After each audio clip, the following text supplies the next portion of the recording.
멘트 고갈입니다. 거의 2달 가까이 팀 상황과 경기 결과가 비슷하다 보니, 그리고 이제 재발이라든가, 그럼에도 긍정적이라든가, 뭐 반등의 기회가 뭐라든가, 이런 멘트를 하기도 조금 민망합니다. 2019년 10월 23일 새벽 4시에 있을 챔피언스 리그 즈베즈다전을 앞둔 토트넘 뉴스 시작하겠습니다.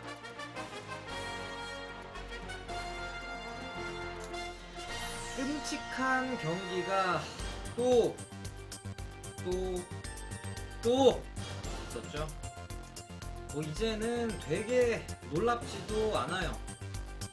근래에 가장 좋지 않은 흐름을 타고 있었던 리그 꼴등 와포드에게 간신히 비겼는데, 뭐 특별히 누가 못하고 전술적인 오류가 뭐 저쨌고 이랬고를 따지기에는 그냥 총체적인 난국이었어요.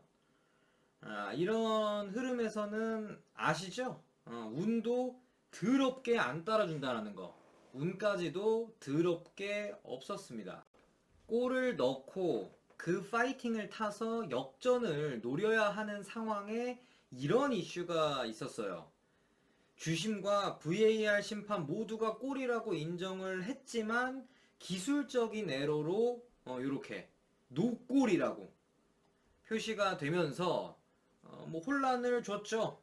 파이팅에 찬물을 제대로 끼얹었던 뭐 이런 이슈인데, 자, 요 트윗 같은 경우에는 그 VAR 관련된 기술을 제공하는 회사예요. 호크아이 이노베이션스.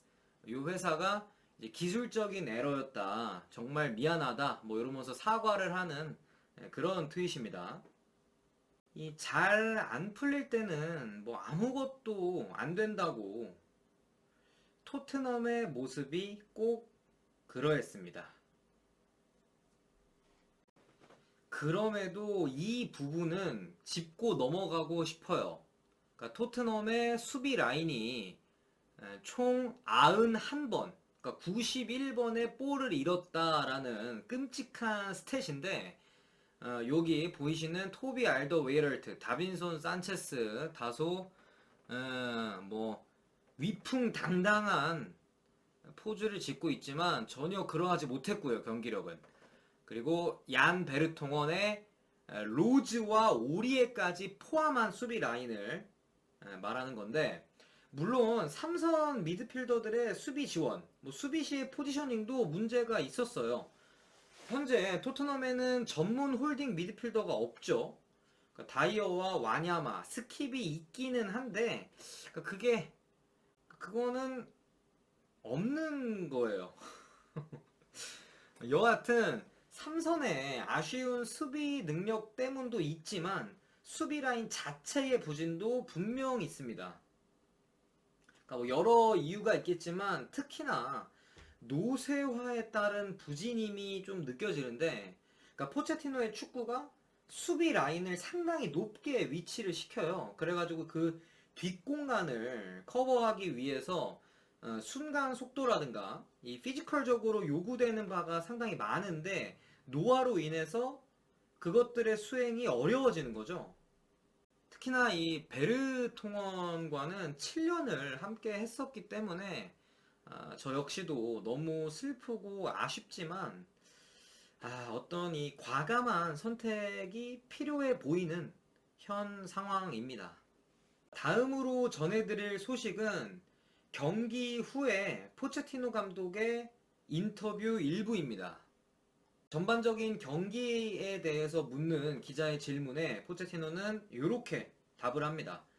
경기력이 좋지 않았다. 그런데 이른 선제골까지 더해져 더 힘든 상황을 연출했다. 그치만 후반전에 소니가 들어와서 좋은 에너지를 만들어 주었고, 뭐 우린 포기하지 않았다. 그리고 델리의 골로 보상을 받았다. 그리고 그 골은 우리의 자신감을 만드는 첫 번째 발걸음이다, 라고 하면서 이런 얘기를 덧붙였어요.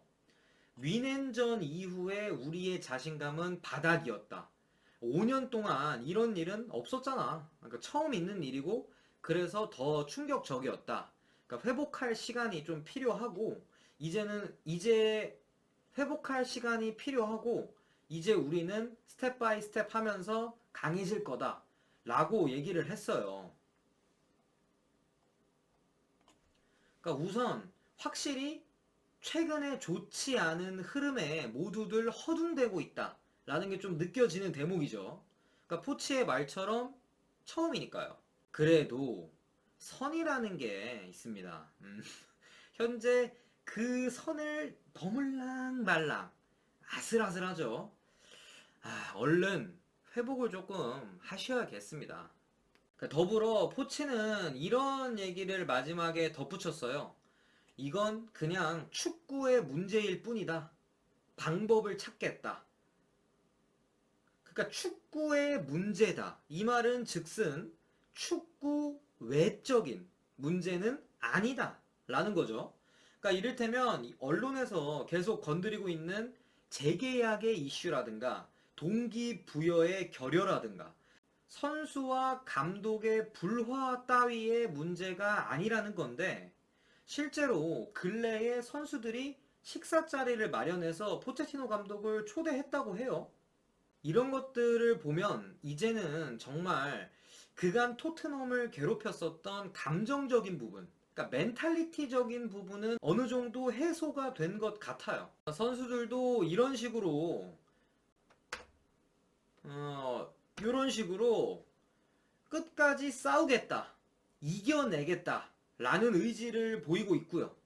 특히나 손흥민 선수가 본인의 체력을 걱정하는 기자의 질문에 지금 내 체력을 걱정할 때가 아니다. 팀이 우선이다 라는 상당히 감동적인 파이팅을 보여주기도 했습니다.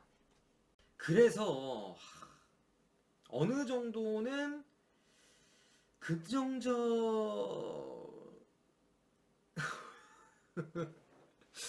어느 정도는 긍정적이라고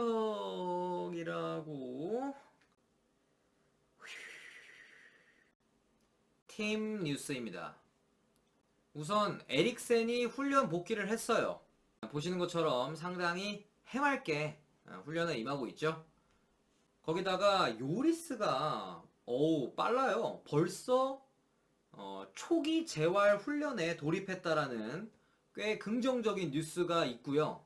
지난주 급하게 재영입을 했었던 미셸 봄 같은 경우에는 여전히 야외에서 훈련할 핏은 아니기에 실내에서 훈련을 진행하고 있다고 합니다.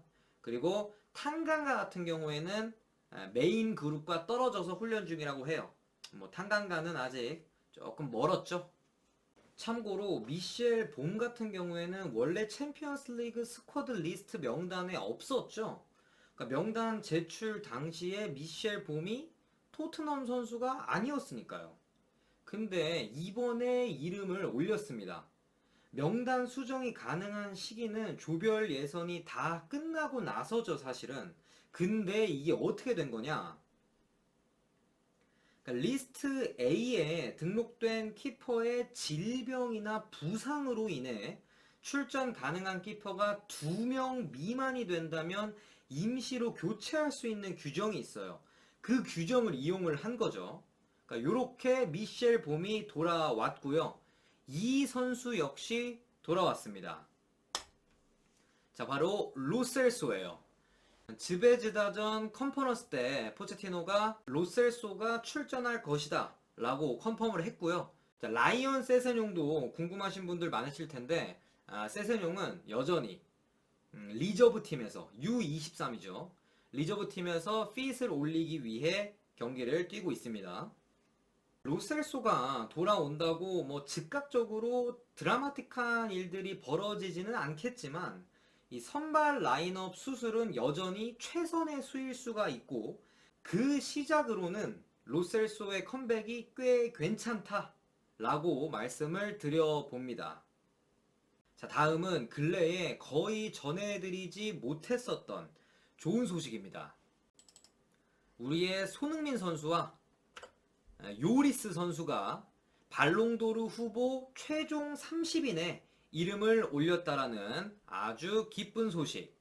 참고로 그 명단은 대충 요러요러해요. 뭐 반데이크도 보이고요. 뭐 피르미누, 프랭키 데용, 타디치도 있고요.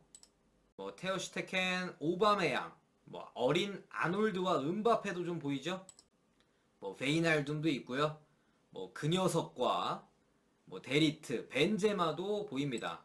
그리고 빠질 수 없는 뭐 우리 형도 있고요. 마레즈도 있습니다. 아자르 빠질 수 없죠. 어린 주앙 펠릭스, 뭐 스털링과 마르키뉴스 대충 요로요로합니다. 명단은. 자, 그리고 발롱도르에서 주관하는 또 하나의 상이죠. 야신 트로피.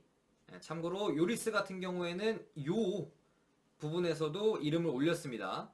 그리고 그 명단은 대충 이래요. 뭐 오블락, 케파, 슈테켄, 한다노비치, 뭐 베커, 에데르송, 오나나, 슈제스니, 뭐 노이어 이렇게 명단을 구성을 하고 있습니다. 그리고 토트넘 소식은 아니지만 우리의 이강인 선수 역시 후보에 노미네이트가 됐는데, 자, 트로페 코파라는 부분이에요. 이 역시 발롱도르가 주관하는 상 중에 하나고요. 레몬 코파라는 선수를 기념하기 위해 만들어진 상인데 21세 이하의 축구 선수들한테 주는 골든보이 상과 유사한 듯 보이지만 이 골든보이는 유럽 리그에서 뛰는 선수들한테만 주죠. 근데 이 상은 전 세계 선수들을 대상으로 하고 있습니다. 자, 여기에 아주 귀엽게 사진을 올렸죠. 뭐 보시면은 뭐 주앙 펠릭스, 모이스 킨, 뭐 제이든 산초 상당히 핫한 선수들이 많아요. 뭐 비니시우스 주니어고요. 뭐 더 리우트, 뭐 하베르츠도 보이고요. 뭐 너무너무나 잘하고 있고 자랑스러운 우리의 이강인 선수입니다. 발롱도르. 축구인에게 가장 명예로운 상이라고 통하는데 토트넘의 선수 중 2명이나 이름을 올렸어요. 새삼 지금의 이 부진이 놀랍네요. 이 와중에 다음 경기는 반드시 승점 3점을 가져와야 하는 경기입니다. 현재 챔피언스 리그 상황이 1무 1패로 승점이 고작 1점이에요. 그리고 남은 경기가 미넨 원정, 뭐 말할 것도 없죠. 그리고 즈베즈다 원정인데, 자, 축구 경기장이 맞습니다. 바로 즈베즈다의 이 홈 경기장인데 즈베즈다 팬들의 아주 살벌한 모습이고요. 그들이 타고 있는 이것은 탱크가 맞습니다, 여러분. 자, 바로 이것이 즈베즈다 원정입니다. 그러니까 내일 홈에서 승점 3점을 가져오지 못한다면 조별 예선을 통과하기가 상당히 어려워지는 거죠. 그래도 일단 내일은 즈베즈다의 그 살벌한 원정 팬들이 없어요. 그들은 인종차별, 정말 없어져야 되는 거죠. 인종차별에 대한 징계로 토트넘 홈 구장 출입을 금지당했습니다. 그러니까 티켓 구매 자체가 금지가 됐어요. 이 부분은 뭐 경기적으로 토트넘한테 꽤 긍정적으로 작용할 것 같습니다. 마지막 소식은 이 와중에? 하는 소식인데요. 메인시티도 이런 식으로 찍었었던 아마존 프라임 오리지널 시리즈 All or Nothing 의 다음 주인공이 바로 19-20 시즌의 토트넘이라는 소식입니다.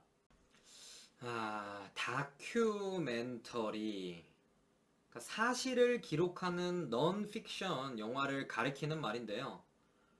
이대로 가면은 이 다큐멘터리는 뭐 개망하겠죠? 사실만을 기록하니까요. 토트넘의 사실이